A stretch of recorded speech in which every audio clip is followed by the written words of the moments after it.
y del Hijo, y del Espíritu Santo. Amén. Ven Espíritu Santo, llena los corazones de tus fieles, y enciende en ellos el fuego de tu amor. Envía, Señor, tu Espíritu, y todo será creado, y se renovará la faz de la tierra. Oremos, oh Dios, que has iluminado los corazones de los hombres con la luz del Espíritu Santo. Concédenos que por este mismo Espíritu aprendamos a obrar rectamente siempre y gocemos la dulzura del bien y sus divinos consuelos. Por Jesucristo nuestro Señor. Amén. Dios te salve María, llena eres de gracia, el Señor es contigo. Bendita eres entre todas las mujeres y bendito el fruto de tu vientre Jesús. Santa María, Madre de Dios y Madre nuestra, ruega por nosotros los pecadores, ahora y en la hora de nuestra muerte. Amén. Gloria al Padre, y al Hijo, y al Espíritu Santo, como era en un principio, y siempre, por los siglos y de los siglos. Amén. María, trono de la sabiduría, rogad por nosotros. En esta segunda parte de la introducción continuaremos con lo que hablamos en el primer video. En el primer video pusimos algunos antecedentes de la situación de la iglesia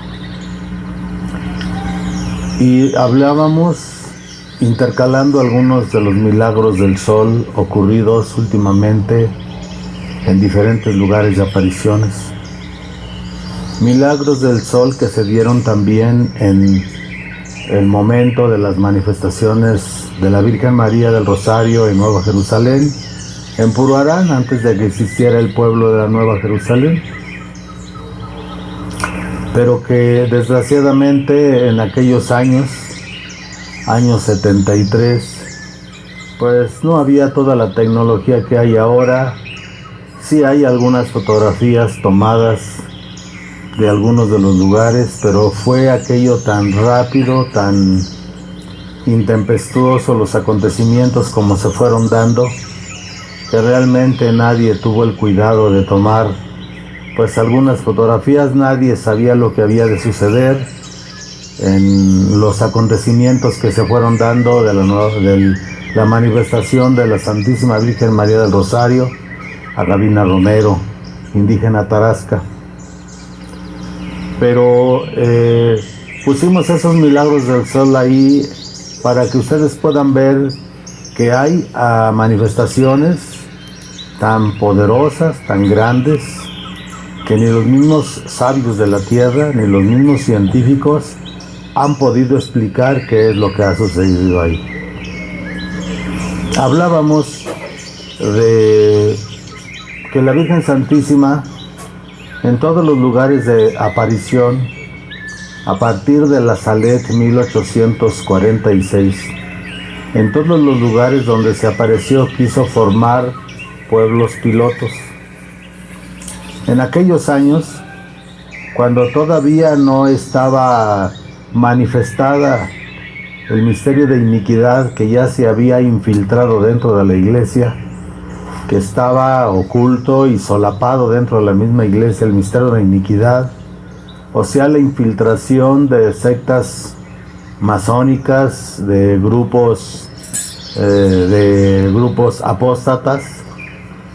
La Virgen todavía confiaba en que en aquellos lugares donde ella se estaba apareciendo, los párrocos, los obispos y el pueblo fiel, los seglares de aquellos pueblos que habían sido formados con la doctrina católica, pudieran responder a su llamado y a la iniciativa que ella tenía de formar un pueblo piloto, un pueblo modelo.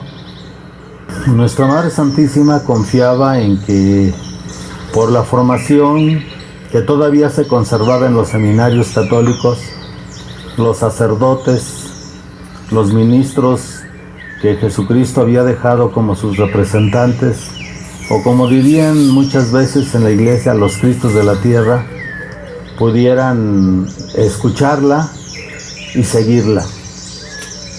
Como dije en el primer video, la forma en que nuestra Madre Santísima nos enseña es el Evangelio de nuestro Señor Jesucristo desde la visión de la Virgen María. Que nada se sobrepone o cambia o modifica la doctrina que la Iglesia verdadera, católica, apostólica, romana ha enseñado durante 20 siglos.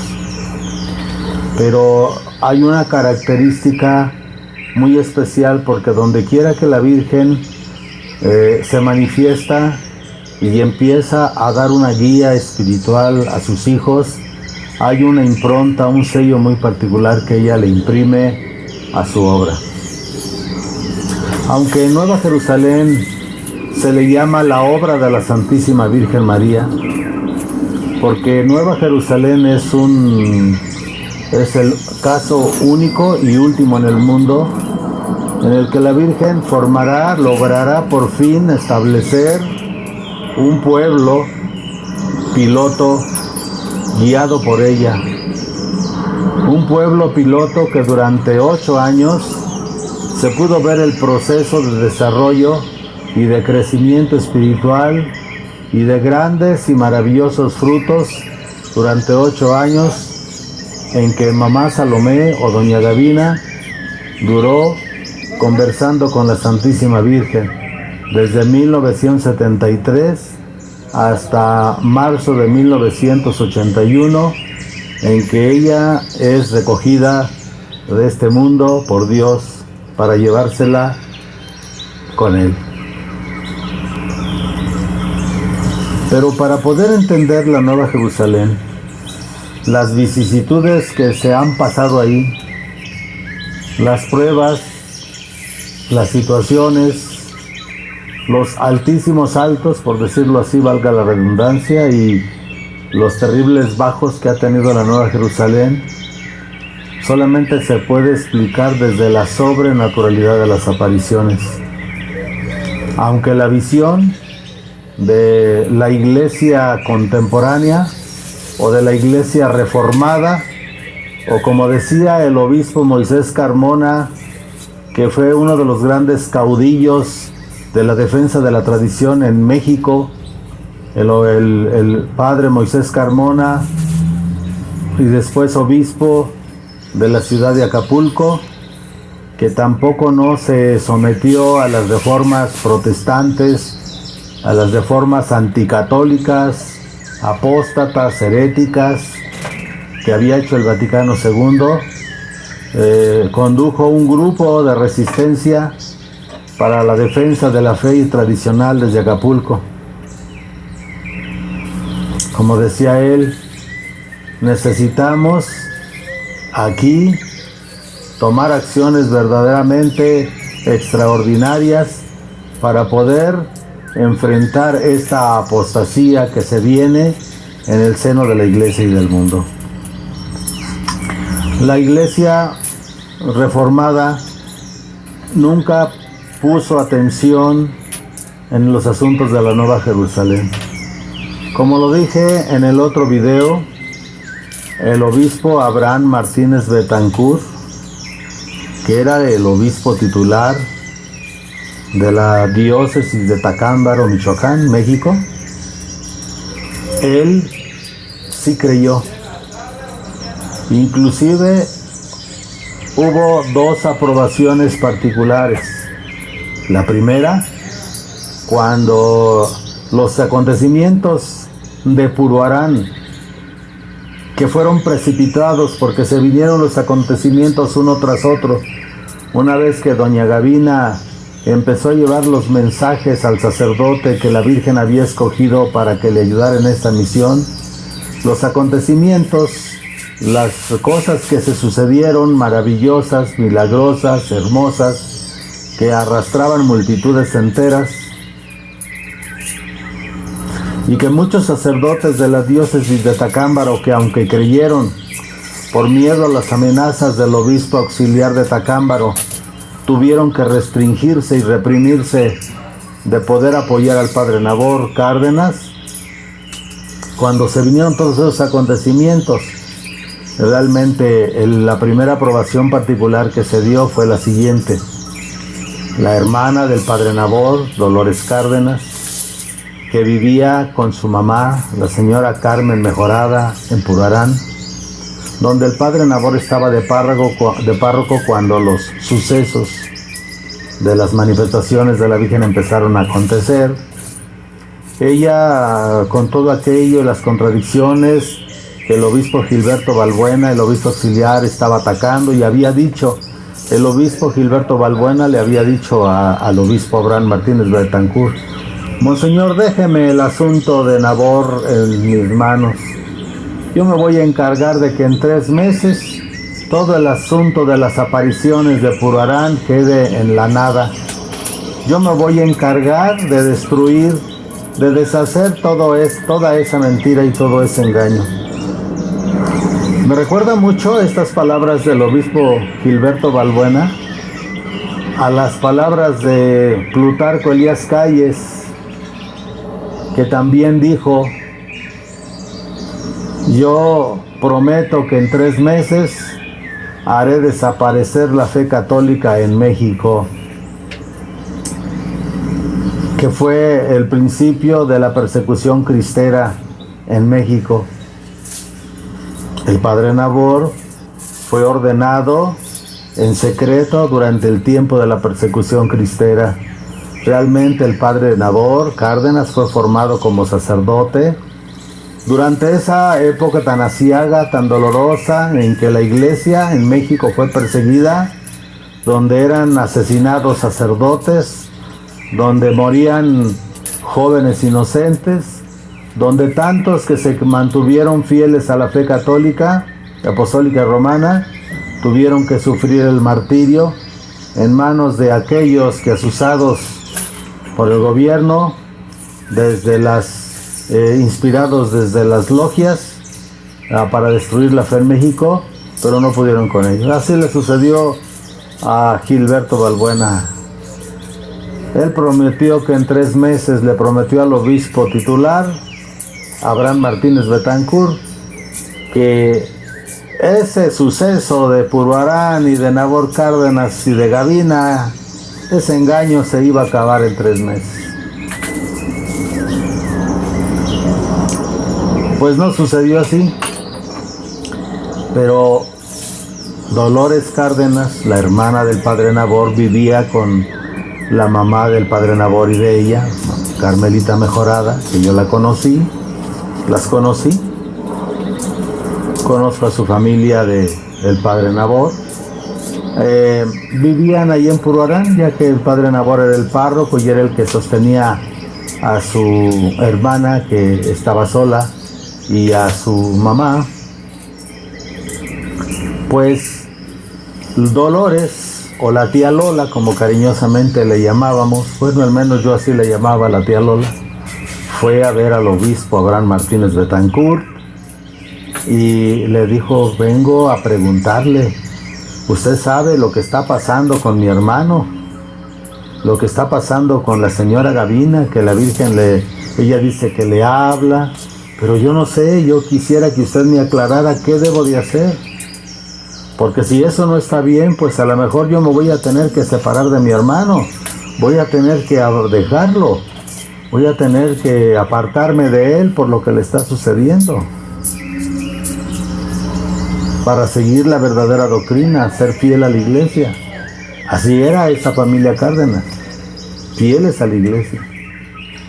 Y el obispo Abraham Martínez Betancourt le dijo: no, Lolita, usted siga a su hermano Nabor, usted siga a Naborcito, lo que está haciendo Naborcito está bien, lo que le está sucediendo a Naborcito es verdadero. O sea que hubo una primera aprobación privada. Las razones que el obispo Abraham Martínez Betancourt tendría para no hacerlo público, pues no lo sabemos. Quizá por su edad, por su ancianidad, quizá ya no se sentía capaz de enfrentarse al obispo Balbuena.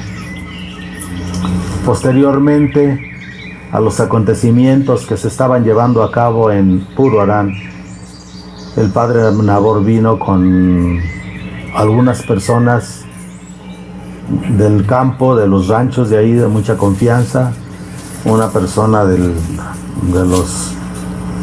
del Pinal, de la familia Cancino, y unas personas de los García, del pueblo de Puruarán, que esto no lo quiero yo dar los nombres porque quiero que directamente después, posteriormente, ustedes puedan ver las entrevistas a los padres, ya que Papá Nabor y todavía este hombre que vivía en la Nueva Jerusalén, que vivía en Puruarán y venía, que les platicó a los padres de la Nueva Jerusalén cómo fue esa visita en la que en un pueblo apellidado de Viña, parece que San Juan de Viña,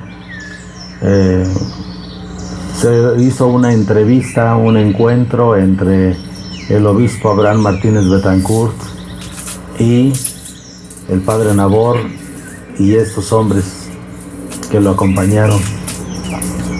Y en esa entrevista el obispo Abraham Martínez Betancourt le dijo al padre Nabor: tú sigue adelante, lo que te está sucediendo es verdadero, tú sigue adelante, no desmayes. Entonces hubo dos aprobaciones privadas, una a la hermana del padre Nabor, la otra directamente al padre Nabor Cárdenas. Hay un pequeño antecedente respecto a esto, porque cuando el padre Nabor Cárdenas fue a entrevistarse con doña Gavina para preguntarle qué cosas, inclusive el padre Nabor con su carácter fuerte, a ver qué rumores te traes aquí en el pueblo, qué cosas, qué pláticas, qué rumores o qué chismes traes en el pueblo.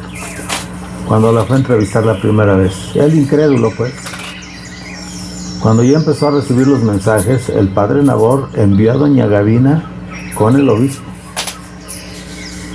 pero la Virgen le dijo a doña Gavina que le dijera al sacerdote, al párroco, al padre Nabor, que él era el elegido, que Dios le tenía elegido a ella para emprender una obra para Dios. Por parte del padre Nabor no hubo en ningún momento la intención de él apropiarse la situación y de él colocarse en el lugar que después tuvo, que la Virgen se lo dio, sino él quiso enviarle todo al obispo. Pero la Virgen Santísima tenía otros planes. Eso será parte de otro video en el cual iremos desglosando paso a paso estas cosas. Entonces, aunque la iglesia no puso atención a lo de la Nueva Jerusalén, porque realmente después en la diócesis de Atacámbaro dijeron que el padre Nabor estaba paranoico, que doña Gavina estaba loca, cosas que jamás se pudieron comprobar desde el punto de vista científico. E inclusive, ya en una edad avanzada, cuando los médicos en Morelia atendían al padre Nabor en sus enfermedades, una de las cosas que más les admiraba del padre Nabor era su lucidez mental, su claridad mental, su total y plena conciencia mental que tenía el padre Nabor. Hubo más calumnias de parte del obispo Balbuena hacia el padre Nabor, quizá quiero yo pensar que por envidia, ya que el padre Nabor era muy querido en la diócesis. Su trayectoria fue de un párroco de montaña, de la sierra, de trabajar en las montañas, en la sierra, con gente muy pobre, y hizo una gran labor. Eso es otra historia también, de hablar de la vida del padre Nabor como una vida ejemplar. Entonces, esto lo doy como antecedentes, porque Dios siempre se va a valer de ciertos atributos, características, dones, cualidades de carácter o inclusive defectos de carácter para sus grandes obras, como lo hizo con Moisés, que era tartamudo, ¿no? como lo hizo con casi todos los hombres bíblicos, los grandes hombres y mujeres heroínas bíblicas, que pues realmente tenían grandes cualidades, pero también grandísimos defectos de carácter, y sin embargo era lo que requería la voluntad de Dios para llevar a cabo su obra. Entonces, vamos a ver que las apariciones de la Nueva Jerusalén coinciden con la gran crisis que estaba sucediendo en la iglesia. Acababa de terminar el Concilio Vaticano II y estaba en auge el proceso de modernización de la iglesia, el proceso de apostasía dentro de la iglesia. El Papa Pablo VI, que aunque la Virgen Santísima del Rosario lo defendió porque dice que al final se arrepintió, pero él es el culpable, él fue el culpable principal de toda la desacralización que vino después del concilio. Pablo VI fue el que ordenó que se cambiara la misa, y en lugar de ordenar a especialistas y teólogos católicos, ordenó a 6 pastores protestantes a cargo de un hereje, un sacerdote hereje, un teólogo hereje, que ya había sido corrido del Vaticano por el Papa Juan XXIII, y que durante el pontificado de Pablo VI no se sabe cómo fue a reaparecer, y este sacerdote teólogo hereje, junto con 6 pastores protestantes,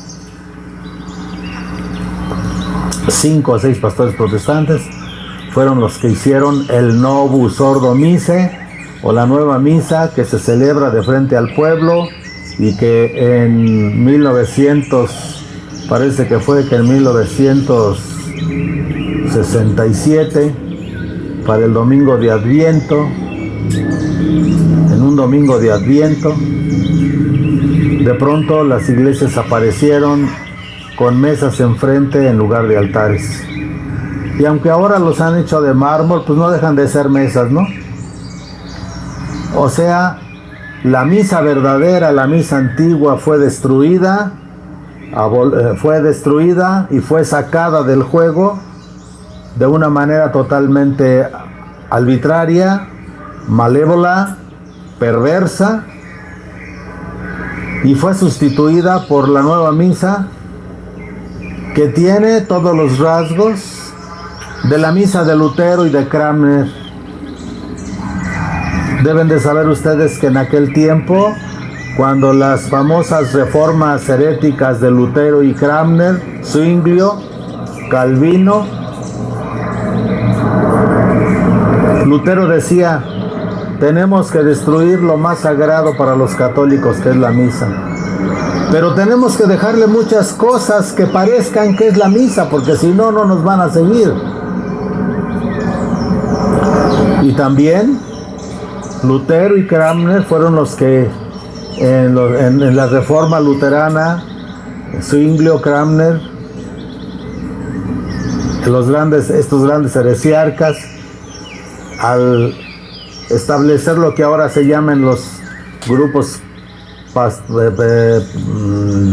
que les llaman cristianos o protestantes, la institución de la cena, usan mesas de frente, que en aquel tiempo los papas declararon pena de excomunión a aquel sacerdote que destruyera el altar o que dejara de usar el altar donde todo el pueblo le da la cara a Dios, para establecer una mesa.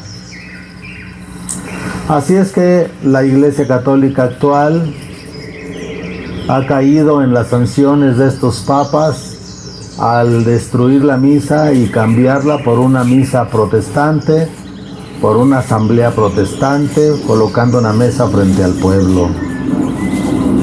De ahí se ha venido toda la desacralización de la iglesia a nivel mundial, hasta ver el estado deplorable de la iglesia actualmente. Entonces la Virgen Santísima, en las apariciones que marcan el punto trascendental de transformación, en el cual ella viene a hacer las grandes advertencias al mundo de lo que había de suceder y que ahora está sucediendo. La Virgen va a aparecer en 1846 en La Salette, Francia, en las montañas altas de Francia. A los niños Melania Calvet y Maximino Guiraud, la Virgen aparece en 1846. Ahí nuestra Madre Santísima va a dar 34, 35 avisos sobre todo lo que va a suceder al mundo. La Virgen ahí trató de establecer un pueblo piloto, trató de establecer comunidades religiosas, lo que después realizará hasta 1973, lo llevará a cabo definitivamente en México, Nueva Jerusalén, por ahora Michoacán. Pero aunque en 1846 todavía había la doctrina cristiana, todavía los sacerdotes eran educados al modo católico, con toda la instrucción y la preparación que los sacerdotes recibían, ya había una introducción, ya había una gran infiltración dentro de la iglesia. Por eso es indispensable para poder entender Nueva Jerusalén, ya que todas las apariciones marianas son parte de una misma obra realizada por la Virgen en la tierra. La Virgen duró 500 años pidiéndole al Padre que la dejara bajar a la tierra, y cuando ella recibe el permiso del Padre de bajar a la tierra y de quedarse en la tierra, ella va a peregrinar por diferentes partes del mundo y va a aparecerse en diferentes lugares del mundo. Primero, 1846, La Salette; 1864, Lourdes; 1917, Fátima; 1962, Garabandal. Y rodeando estas apariciones como medulares va a haber otras apariciones en otros lugares del mundo, donde las palabras y los avisos de la Virgen van a resonar unos con otros. La Virgen está poniendo de la alerta a la humanidad y a la iglesia sobre lo que viene. La Virgen empieza a manifestarse en ese tiempo porque ella considera que todavía en ese tiempo hay manera de detener totalmente el proceso de avance de la apostasía y de la herejía. Pero bueno, hay profecías en la Sagrada Escritura que pues se tienen que cumplir. Pero la Virgen Santísima, considerando su misión de madre, heredera, abogada y corredentora de la humanidad, decide emprender esa misión que le ha sido entregada al pie de la cruz, y por eso le pide al Padre Celestial bajar a la tierra y quedarse en la tierra, anclada en la tierra, bajo ciertas condiciones, para que ella pueda salvar, tratar de salvar la situación y hacer que los hombres vuelvan a Jesucristo, hacer que la iglesia, la nave de la iglesia, enderece el camino